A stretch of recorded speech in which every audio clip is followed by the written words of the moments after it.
Machine కి implant కి తేడా ఏమిటి డాక్టర్ గారు?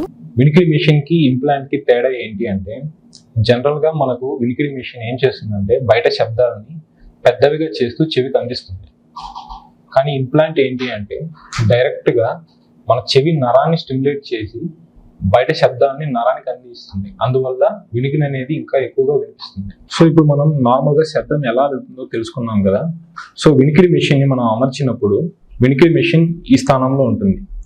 బయట శబ్దాలని ఆ వినికిడి మిషన్ తీసుకొని వాటిని 100 రెట్లుగా కానీ 10 రెట్లుగా కానీ మనకు ఎంత హీరింగ్ లాస్ అనేది ఉంది అనే దాన్ని బట్టి శబ్దాన్ని పెంచి మనకు కన్నబేరికి ఎముకలకి అందిస్తుంది. అక్కడి నుంచి శబ్దం తిరిగి నార్మల్ యథాప్రకారంగానే నరానికి రీచ్ అవుతుంది. అదే మనం ఇంప్లాంట్ కనుక తీసుకుంటే డైరెక్ట్గా నరానికి రీచ్ అవుతుంది.